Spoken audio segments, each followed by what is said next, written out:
Julius roaring to the basket, came up in Walton's face. Julius is unbelievable in a wide-open situation. I have never seen anybody be able to do the things that he could do, and he plays a game that I don't think anybody has ever played before. 39 years ago, Dr. J put the great Bill Walton on his list of defenders victimized by one of your gliding dunks. And as you can see, the doctor, as Brent Musburger used to say, is with us here on NBA TV. Great to have you with us. Pleasure. First question, is that the play? Is it the swooping reverse against Mark Landsberger in the 80 finals that you hear about most from people? The Landsberger play, going in because Kareem was there at the end of the play, and he elected not to jump. He just went over there and posted up and put his arms up, and I said, okay. Finally to get this one back to the basket. And have you ever talked to Landsberger about it? No. He probably doesn't want to discuss but back to the Walton thing, I think it was an offensive foul because I did grab his arm. I realized that later. But that's how we played back in the day. You get away with a little something. You know, Doc, you say that. You look at the game today where analytics come in and teams are living and dying by the three-point shot. What do you think of that philosophy, taking big guys really out the game today? Well, yeah, we don't really get to see the centers perform because they're definitely not the most valuable piece to the chessboard. You know, the guards clearly dominate the league. And we were both coached by Billy Cunningham, so he used to always say bad shot when you were shooting an wide open 15-footer if you were the wrong guy. So this is more equal opportunity. Everybody gets to handle the ball. Everybody gets to feel the ball. It looks a little bit like a video game sometimes or whatever, but it's great for the fans. I mean, the fans are very, very excited about seeing today's game. And the diehard fans, you know, like the way that it was back in the day because possession of the ball meant a lot more. You know, I mean, you get 2 turnovers in a quarter, you sit on the bench. You're just going to have to come up, sit on the side and think about it for a while, right? And now you get a couple of turnovers, like, you know, my bad. Doc, you were the original ambassador of the NBA, the original face of the NBA. And from you, I felt like it became Magic Bird, Michael, and then all the way down the line. Now you look in the league, you see Steph Curry, and you see LeBron James. And I'm just curious, what's your thoughts of them as players, but also as ambassadors for the game of basketball? Okay, that's a fair question. There were guys before me, though. I have to give, you know, props to Oscar Robertson, Bill Russell, and the guys of that era who truly were the faces of the game. And then in New York with Clyde Frazier and Earl Monroe, you know, we all love them. But looking at the day's ambassadors and looking at the commercials that they make, you know, you get to see them and see a different part of their personality when they're doing commercials. The thing you probably don't see is what they do philanthropically. And LeBron and Steph are deeply involved philanthropically, not just in the USA, but globally with LeBron's situation. So I think the league's in good shape in that regard. You always need to have an ambassador, and now we have plenty of ambassadors. Doc, you know, I've always been impressed. You know, I've always been a huge fan.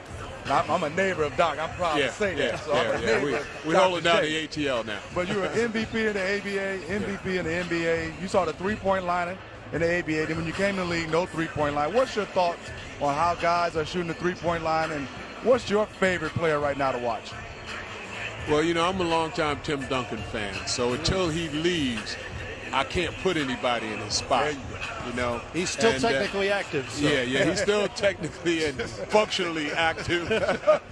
So when he leaves, I mean, I think KD might move into that spot. Okay. You know, I mean, they're a team that I pull for, even though I'm by nature and by experience an Eastern Conference guy. I'll cheer for the Eastern Conference to win the whole thing.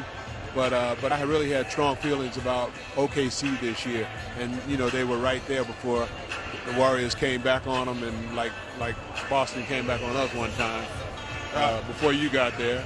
Well, you know, up 3-1, and then this 3-3 playing on their court. But you can't. That's not a good feeling. But you got your revenge. Yeah.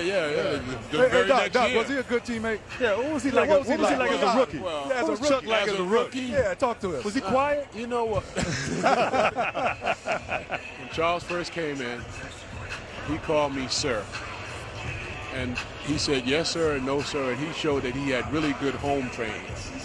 And he did when he was in Alabama for about 6 or 8 months. And then something registered he was like, I really belong here. Hey, I will tell you this. You know, I talk about, you know, I don't like guys leaving college after 1 year. It drives me crazy. But I can say this because I've always said the biggest problem I have with the NBA today is we got all these young kids, and the oldest guy on the team is like 25. Dr. J, Moses Malone, Maurice Cheeks, Andrew Toney, Clement Johnson, Clinton Richardson, and Bobby Jones. They were all like surrogate fathers to me. They taught me how to dress. They talked to me about saving my money because, you know, I didn't know back in the day like 80% of professional athletes go broke. I mean, and which is a travesty. They talked to me about saving my money, but Doc talked to me about, hey, listen, son, you can't be wearing warm-ups everywhere. Go get some suits. And I think that's more important. The basketball was going to come being around these guys, but they taught me how to be a man, and that's probably the most important thing that I appreciate from all those guys. Hey, Charles, he had to be a problem because usually guys have 2 vets. You named about 11 vets. A bunch of guys. You're a mess. Let me tell you something. You named 11 guys to help you out. But no, but these guys, man, they were Greek. I mean, I tell people, man, like now, we always need vets on these teams. These kids are coming in now at 18 years old. You know, in Philadelphia, you know, I always worry. You know, I was watching Okafor from a distance. I was like, you know, he's getting, and I think he's going to be a hell of a player, number one. But I'm saying, like, man, he wouldn't have been getting that trouble if he had Doc and Moses and Maurice and Andrew Toney, Bobby Jones and Clement and all those guys. They're like, young fella, you don't need to be doing this. I mean, these guys stayed on my case. I've talked about Moses made me lose 50 pounds. Because, you know, I played in college at 300 pounds. Moses got me down to 250, and the rest is history. But I can never thank these guys enough. Every time I see Doc and those guys, and we lost Moses last summer. Yeah. We lost to Darryl Dawkins also, but Caldwell Jones too. Caldwell Jones. But these guys, man, I wish all these young guys could have a guy like Doc and Moses and those guys to have. So thank you. Well, you're welcome. In those first 3 years, we played it.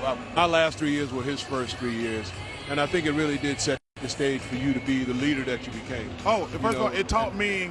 He taught me. People say, "What's the best thing Dr. J taught you?" I said, like sometimes when you're having dinner, you have to tell people, "No, I'm not signing autograph." He signed every autograph. That's why I try to sign every autograph today. But he taught me, like we be having dinner sometime. He says, "Hey, can you wait till I finish dinner?" Like, you know, and I played with guys, and I told guys, you know, I know some guys say, "Hey, man, get the hell away from me. I'm eating dinner." And you like sitting at the table. I'm not gonna call those guys names. But he taught me how to say no in a polite way. And I said, that's probably the best thing he taught me. Like, and I was trying to have lunch today. People like, "Hey," I said, "Can you wait till I finish?" I promise I won't bother you again, Chuck. You waited till I put my 3rd hamburger down, man. I appreciate it. Doc, before we let you go, assessment of the finals so far. 2-1. You know, one of the things I've been cognizant of is the emotional roller coaster that the teams get on home versus on the road.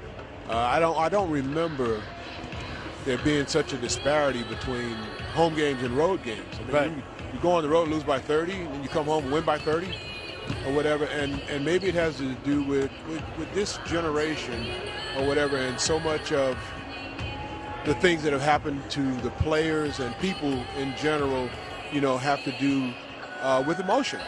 Yep. You know, the rise to stardom happens very quick.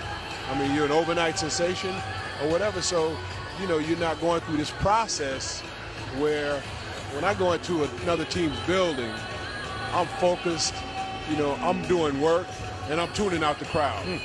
You know, and it works both ways because, you know, if you rely on the crowd just to hype you at home, it's such a letdown when you go on the road. So that's just one of the observations that I made. So Cleveland should win this game because of that, because you can't change that overnight. It's interesting. Biggest combined margin of victory through 3 games in finals history so far. There you go. Case in point. Hoping for a closer one tonight to talk about afterward. Great to see you as always. Thank you. Likewise. Oh, good the to hang with Dr. these guys. Julius Good to hang with these guys. Oh, man. That's not Chuck. That's the Bradford Smith. I could have had another 10,000 points if Maurice Cheek could see out of one eye and only get the ball to Doc.